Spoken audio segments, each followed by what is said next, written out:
Hello guys, motivation அப்படின்னா என்ன? ரொம்ப சிம்பிளா சொல்லணும்னா, ஏதோ ஒரு செயலை செய்யறதுக்கு, அதுவும் முக்கியமா சரியான செயலை செய்யறதுக்கான வெளியிலேருந்து கிடைக்கக்கூடிய ஒரு உந்துதல் தான் மோட்டிவேஷன். இந்த மோட்டிவேஷன் முக்காவாசி நேரம் வெளியிலேருந்து தான் வரும். நம்ம ஏதோ ஒரு வேலையை செய்யறோம், அதுல இருந்து ஒரு நல்ல பணம் கிடைக்குதுன்னா அந்த பணம் தான் நமக்கான மோட்டிவேஷன். நம்ம ரொம்ப கஷ்டத்துல இருப்போம், இந்த வேலையை செஞ்சாதான் இந்த கஷ்டத்துல இருந்து வெளியே வந்துடலாம் அப்படின்னு யோசிச்சா அந்த கஷ்டம் தான் நமக்கான மோட்டிவேஷன். இப்படி வெளியில் நடக்கிற நல்லது கெட்டது மூலமா நம்ம கிடைக்கிற உந்துதல் தான் மோட்டிவேஷன். ஆனா செல்ஃப் மோட்டிவேஷன் அப்படிங்கிறது இதுல இருந்து ரொம்ப மாறுபட்ட விஷயம். நம்ம ஏற்கனவே நல்லா இருப்போம், ஆனா இன்னும் முன்னேறணுங்கிறதுக்காக வெளியில இருந்து எந்த ஒரு உந்துதலும் இல்லாம நம்மள நாமளே ஊக்குவிச்சுக்கிறது தான் செல்ஃப் மோட்டிவேஷன். தெளிவா சொல்லணும்னா, நம்ம ஒரு வேலையை செஞ்சுக்கிட்டு இருப்போம், அந்த வேலையும் நமக்கான போதுமான பணத்தை கொடுத்துக்கிட்டு இருக்கோம். ஆனா நம்ம ட்ரீம் அச்சீவ் பண்ணுங்கிறதுக்காக அந்த வேலையை விட்டுட்டு ரிஸ்க் எடுத்து அதுக்கான பாதையில போக ஆரம்பிச்சோம்னா அதுதான் செல்ஃப் மோட்டிவேஷன். சோ இந்த செல்ஃப் மோட்டிவேஷன்னா என்ன? நம்மளால ஏன் செல்ஃப் மோட்டிவேட்டடா இருக்க முடியல? எப்படி நம்ம எப்பவுமே செல்ஃப் மோட்டிவேட்டடா இருக்கிறது? இதை பத்தி தான் இன்னைக்கு இந்த வீடியோல நம்ம தெரிஞ்சுக்க போறோம். சோ இந்த வீடியோக்கு ஒரு லைக் பண்ணிட்டு நம்ம சேனலை சப்ஸ்கிரைப் பண்ணிக்கோங்க. வாங்க ஸ்ட்ரைட்டா வீடியோக்குள்ள போலாம். டாக்டர் ஏஞ்சலா டக்வர்த் அப்படிங்கிற ஒரு சைக்காலஜிஸ்ட் ஒரு ஸ்டடி பண்ணியிருக்காங்க. அவங்க என்ன சொல்றாங்கன்னா, நம்ம ஒரு மாற்றத்தை அடையணும்னு நினைக்கிறப்போ இல்ல ஒரு விஷயத்தை சாதிக்கணும்னு நினைக்கிறப்ப நம்ம எல்லாருக்குள்ளேயுமே மோட்டிவேஷன் வருமா. ஆனா அப்படி வர மோட்டிவேஷன் ரொம்ப குறுகிய காலத்துக்கு தான் இருக்கு, ரொம்ப சீக்கிரமாவே மறைஞ்சு போயிருது அப்படின்னு சொல்றாங்க. உதாரணமா நம்ம நிறைய பேர் பார்த்திருப்போம், ஹெல்த்தியா இருக்கணும், ஃபிட்டா இருக்கணும்னு ஜிம்முக்கு ஜாயின் பண்ணுவாங்க. அப்படி போன 10 நாள்ல அதை அவங்க குவிட் பண்றதையும் நம்ம பார்த்திருப்போம். இப்படி எதனால அந்த மோட்டிவேஷன் உடனே மறைஞ்சு போகுதுன்னு கேட்டீங்கன்னா, நம்ம முதல்ல என்ன நினைக்கிறோம்னா, நம்ம ஒரு விஷயத்தை செய்யும் போது அதுல இருந்து ரிசல்ட் கிடைக்கணும் அப்படிங்கறதுல அதிகமா ஃபோக்கஸ் பண்றோம். ஆனா அந்த ரிசல்ட் அடையிறதுக்கு நம்ம என்னெல்லாம் கஷ்டப்படணும் அப்படிங்கறத கவனிக்காம போயிடுறோம். அப்படி அந்த விஷயத்தை செய்யும் போது அந்த ரிசல்ட்ங்கிறது உடனே கிடைக்கிறது இல்ல. அதே நேரத்துல நம்ம எதிர்பார்க்காத நிறைய கஷ்டங்கள் நம்ம ஃபேஸ் பண்ண வேண்டியிருக்கு. சோ ரிசல்ட்டை மட்டுமே எதிர்பார்த்து கஷ்டத்தை பத்தி யோசிக்காம போன நமக்கு வெறும் கஷ்டம் மட்டும் தான் கிடைச்சிருக்கும். வேற எந்த ஒரு ரிசல்ட்டோ வேற எந்த ஒரு ஹாப்பினஸோ கிடைச்சிருக்காது. இதனால ரொம்ப கம்மியான நேரத்திலேயே மோட்டிவேஷன் நம்மளை விட்டு போயிடும், அதை குவிட் பண்ணிடுவோம். வாழ்க்கையில சக்சஸ்ஃபுல்லா இருக்கிற மனிதர்கள்லாம் என்ன பண்றாங்க அப்படின்னா, அவங்களுக்கு இப்படி ஆரம்ப காலகட்டத்தில் வரக்கூடிய மோட்டிவேஷன் சுத்தமா இல்லாம போனதுக்கு அப்புறம் கூட அவங்க என்ன செய்யணும்னு நினைச்சாங்களோ அதை செஞ்சு முடிக்கிற வரை அதை தொடர்ந்து செஞ்சாங்க.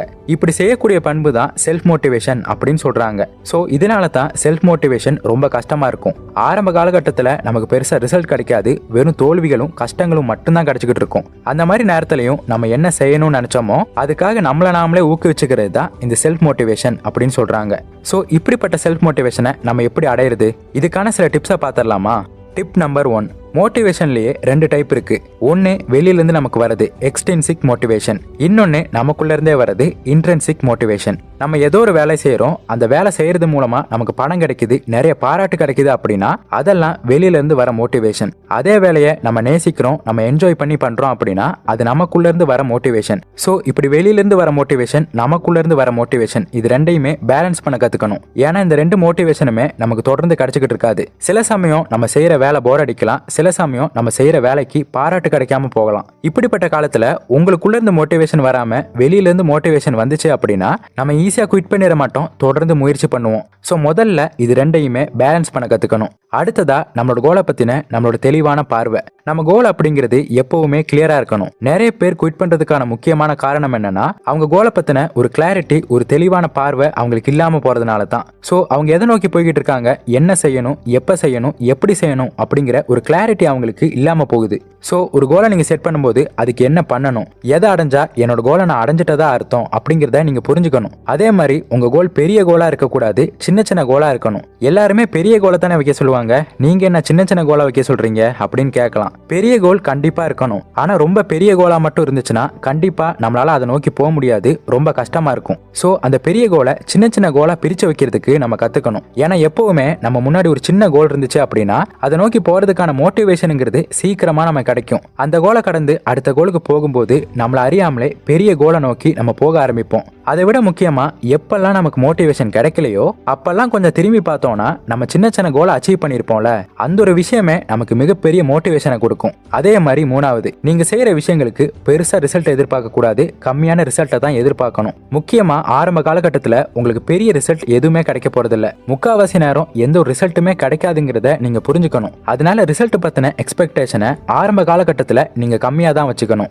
அடுத்ததான் நம்ம பார்க்க போறது நம்மளை சுத்தி இருக்கிற மனிதர்களை பத்தி. நம்மளை சுத்தி எப்பவுமே நம்மளை சப்போர்ட் பண்ற மாதிரியான பாசிட்டிவான மனிதர்களை தான் வச்சுக்கணும். நீங்க ஸ்டீவ் ஜாப்ஸ் எடுத்துக்கிட்டாலும் சரி, எலான் மஸ்க் எடுத்துக்கிட்டாலும் சரி, பில் கேட்ஸ் எடுத்துக்கிட்டாலும் சரி, இவங்க எல்லாருக்கிட்டையுமே ஆரம்ப காலகட்டத்தில் நல்ல நண்பர்கள் இருந்தாங்க. ஸோ நம்ம தோத்து போகும்போது நமக்கிட்ட இருந்து மோட்டிவேஷன் கிடைக்காம இருக்கும்போது, வெளியில இருந்து மோட்டிவேஷன் கிடைக்காம இருக்கும்போது, நம்மளை மோட்டிவேட் பண்றதுக்குன்னு ஏதோ ஒரு மனிதர்கள் இருந்துகிட்டே இருக்கணும். பொதுவாக அப்படிப்பட்ட மனிதர்கள் நல்ல நண்பர்களா தான் இருப்பாங்க. அப்படிப்பட்ட நல்ல நண்பர்களை நீங்க எப்பவுமே பார்த்துக்கணும். அந்த ரிலேஷன்ஷிப்பை எப்பவுமே அவங்க கூட வச்சுக்கணும். நல்ல நண்பர்களா மட்டும் இருந்தா போதுமா அப்படின்னு கேட்டா கிடையாது. அப்படிப்பட்ட நண்பர்களையும் நம்மளை சுத்தி இருக்க மனிதர்களையும் எப்படி பயன்படுத்திக்கணும் அப்படிங்கறதும் நமக்கு தெரியணும். அதாவது எல்லார்கிட்டையுமே நம்ம உதவி கேட்கறதுக்கு தயங்கவே கூடாது. பொதுவா நம்ம எல்லாருமே பண்ற தப்பு என்னன்னா, நம்ம அடுத்தவங்க கிட்ட உதவி கேட்டா அது தப்பான விஷயம் நினைக்கிறோம். அடுத்தவங்க கிட்ட உதவி கேட்கறது ஒரு புனிதமான விஷயம். ஸ்டீவ் ஜாப்ஸ் எடுத்துக்கிட்டீங்கன்னா அவரோட சின்ன வயசுலயே HP கம்ப்யூட்டர் கிட்ட உதவி கேட்டாரு. அப்படி அவர் உதவி கேட்டனால தான் இன்னைக்கு ஆப்பிள் அப்படிங்கிற ஒரு மிகப்பெரிய நிறுவனமே உருவாயிருக்கு. சோ அடுத்தவங்க கிட்ட உதவி கேட்கறதும் அவங்க உங்ககிட்ட கேட்கும்போது நீங்க உதவி பண்றதும் முக்கியமானது. அதே மாதிரி அடுத்தவங்க கிட்ட நீங்க உதவி கேட்கும்போது சில நேரங்கள்ல அவங்களால பண்ண முடியாம போலாம். அந்த நேரத்துல அவங்க மேல எந்த ஒரு பழி உணர்வும் உங்களுக்கு இருக்கக்கூடாது. இந்த தடவை இல்லைன்னா அடுத்த தடவை நிச்சயமா அவங்க உங்களுக்கு உதவி பண்ணுவாங்கன்னு நீங்க புரிஞ்சுக்கணும். அதே மாதிரி அப்படி உதவி பண்றவங்களுக்கு நீங்க நன்றி உணர்வோட இருக்கணும். ஏன்னா அவங்க பண்ற சின்ன சின்ன விஷயங்களுக்கும் நம்ம ஆழமான நன்றி உணர்வை வெளிப்படுத்தும் போது அடுத்த தடவை அவங்க உதவி செய்ய தயங்க மாட்டாங்க. அவங்களுக்கும் உங்களுக்கும் இருக்க ரிலேஷன்ஷிப் ஸ்ட்ராங் ஆகும். அது மட்டும் இல்லாம நம்ம எப்பெல்லாம் நன்றி உணர்வை வெளிப்படுத்துறோமோ அப்பெல்லாம் நம்ம மூளை நம்ம வாழ்க்கையவே மாற்றக்கூடிய சில விஷயங்கள் நடக்கிறதா நம்பும். அப்படி அது நம்ப ஆரம்பிச்சிட்டாலே அது மிகப்பெரிய மோட்டிவேஷனை நமக்கு தொடர்ந்து கொடுத்துக்கிட்டு இருக்கும். அப்புறம் கடைசியா கடின உழைப்பு. கடினமா உழைக்கணுமா அப்படின்னு கேட்டா கண்டிப்பா உழைக்கணும். ஆனா எப்பவுமே கஷ்டப்பட்டு உழைச்சுக்கிட்டு மட்டுமே இருந்துடக்கூடாது. நம்ம ஓய்வெடுக்கவும் கத்துக்கணும். வாழ்க்கையில ரொம்ப சீக்கிரமா ஒரு விஷயத்துல குவிட் பண்றவங்க எல்லாருமே அவங்க குவிட் பண்றதுக்கு முன்னாடி வரைக்கும் ரொம்ப கஷ்டப்பட்டு உழைச்சவங்களா தான் இருப்பாங்க. அப்படி இருந்துமே அவங்க ஏன் குவிட் பண்றாங்க அப்படின்னா, அப்படி கஷ்டப்பட்டு உழைச்சனாலேயே சீக்கிரமா டயர்ட் ஆயிருப்பாங்க.